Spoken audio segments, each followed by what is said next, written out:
Hi there. Welcome to this week's grammar lesson, Orange Listening, Unit 2.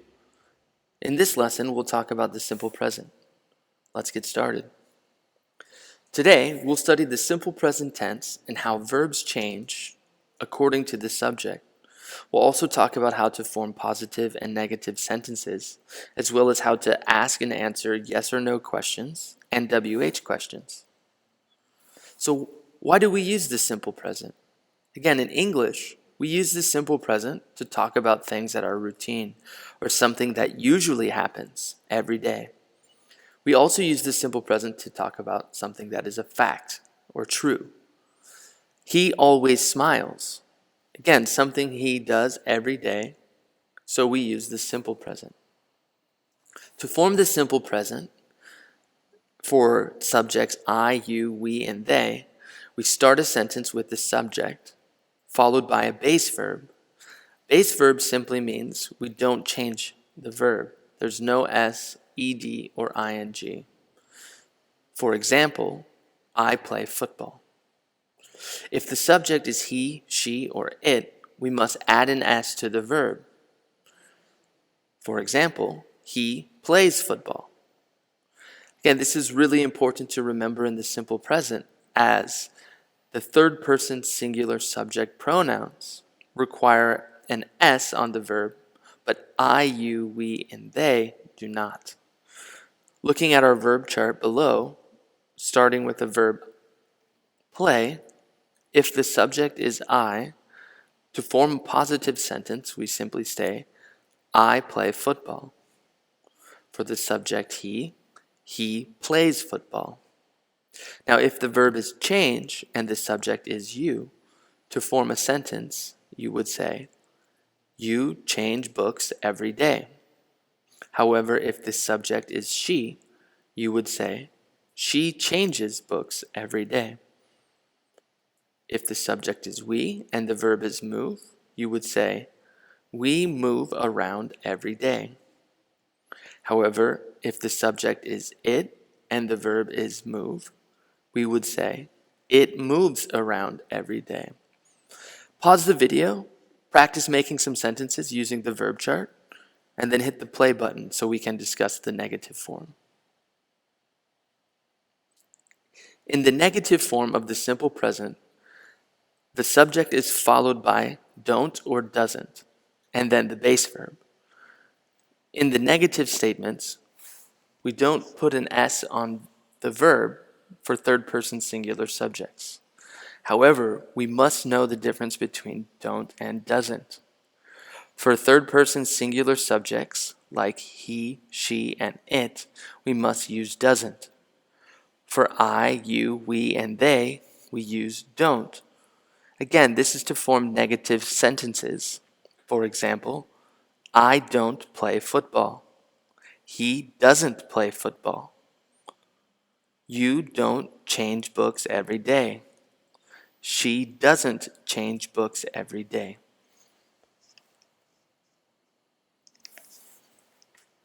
In the simple present, we have some irregular verbs. An irregular verb is simply a verb that doesn't follow the usual rules of grammar. We've already studied the be verb. This is a great example of an irregular verb. We've also studied have. Have is also an irregular verb. Irregular verbs are difficult because they don't follow the rules and therefore can be somewhat hard to remember. However, I'm sure your teacher will provide you with a list of irregular verbs. The only way to learn them is practice. To form questions in the simple present, we'll need to use the helping verb do or does. Again, the helping verb is chosen depending on the subject of your question. The helping verb is then followed by the main verb, which is always the base verb. Again, remember, base verb simply means we didn't change it. Looking at yes or no questions, we start with do or does, then the subject, and the base verb. For example, do you study English? Does he play Call of Duty? Again, in the first example, we're using do because the subject is you. Also note that study is the base form of the verb. In the second example, we use does because the subject of the question is he. Also, the base verb, play. Answering yes or no questions, start with yes or no, then the subject, then do or does. For example, do you study English? Yes, I do. If you'd like to say no, you must form the negative, no, I don't. Does he play Call of Duty? Yes, he does. Or, no, he doesn't. Again, do and does will be determined by the subject of the question and the answer. For WH questions, we start with our WH question word, who, what, when, where, why, or how, followed by the helping verb, do or does, then the subject, and the base verb. For example, what do you study? I study English. When does she eat breakfast?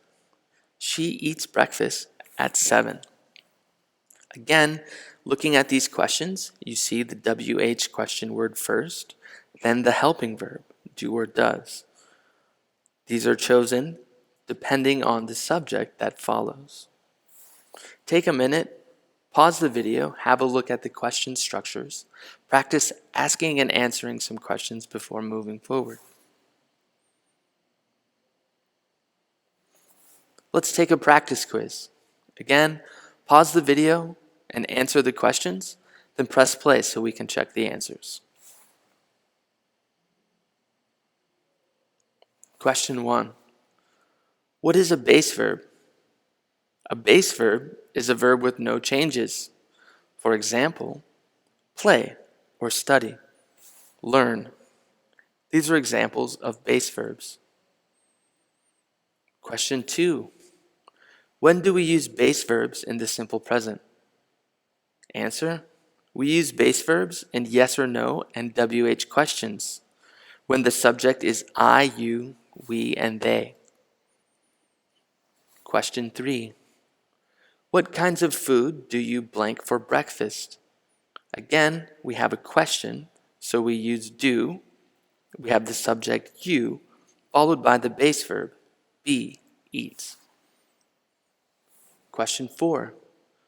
Does he blank football on Sundays? Here we have another question, so we have our helping verb, does. He, the subject, followed by the base verb, a, play. Question 5. She blank English class every morning. In this statement, she is our subject. Because she is the subject, we know we must use has for the answer. Therefore, C is the correct answer. Question 6. Fatima and Zainab blank a grammar quiz every Tuesday morning. Again, Fatima and Zainab, that's two people. So we know we must use the base form of the verb to make the sentence. Therefore, A is the answer. That's it for this lesson. Class dismissed.